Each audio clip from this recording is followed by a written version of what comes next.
Well, just a little follow-up video on our covers expose. Just here this morning.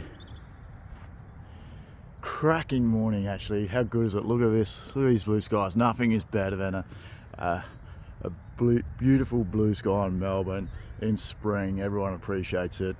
Unfortunately, I don't think it's going to hang around. So I think there's weather coming around again late morning, and should start kicking back through. So just going on with a little covers tips and just how to work them and stuff like that. First thing I do when I get to the ground is I check the weather.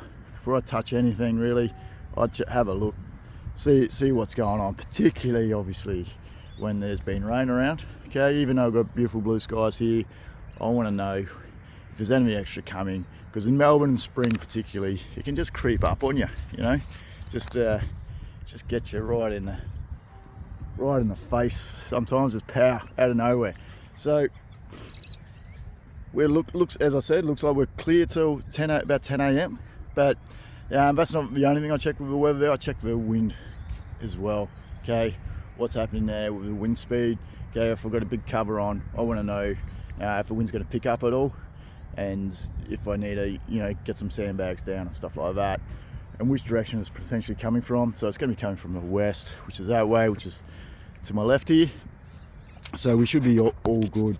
If it does, it's only sort of around that 10k, and it sort of starts to pick up around the 20k mark about 10 o'clock. So that should all be should be out of everyone's hair by that stage. If I'm not, I'm doing an average job. Old mate's back again. How are ya? Great to see ya. Yeah, so we have a couple of things there with the weather. You just want to make sure, okay, before you touch anything, that you've checked that and you're going to be good to go and get into the work side of it. I've obviously brought my broom out here. I've got a super sopper in the shed there, but sort of for this sort of job, I'll just use a broom. I just broomed a bit off the edge here.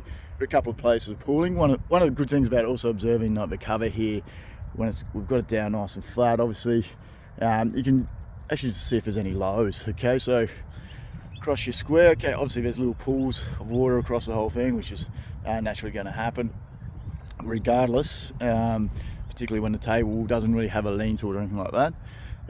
But I'm pretty happy with what I can see across this whole table here. There aren't any big lows. I think it's quite flat. Okay, we have had some problems with some ridges and stuff over previous seasons. This pitch was only reinstalled this will be the third full season on it.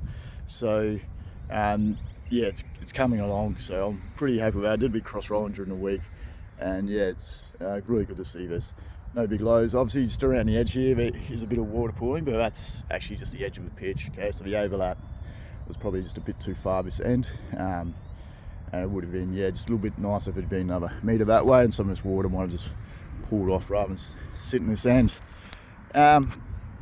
Yeah, and then that's the other thing, we've just having a look around. Obviously around the square, it got 30 drained pro cord on Thursday, Arvo, and I'm sure I don't think it was a bad thing.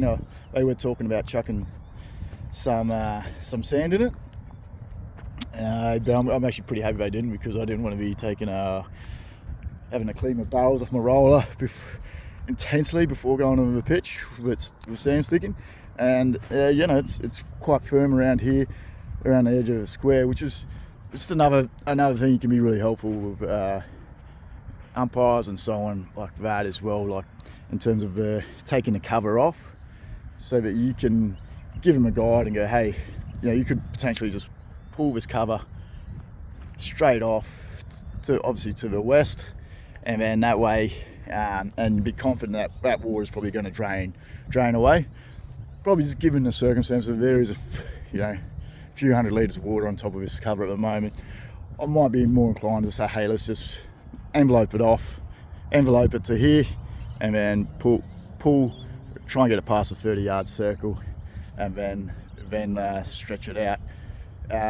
Or you could go the other way, but obviously it's just a matter of preference as well there. So I generally go to the further side away as possible, where the space is bigger, with that as well. All right, so about to get down into business here. I'm going to peel this back. Okay, don't see any real need to have any sandbags or anything on it. I'll peel it back, give it a look, and go from there. But so, any questions again, just fire away. Again, if you don't understand what I'm talking about, ask as well. And this is much better talking to these conditions as well. Obviously, no wind, very calm, clear day, beautiful morning. Beautiful morning to be doing the Saturday sermon and getting an early roll and cut in on his track.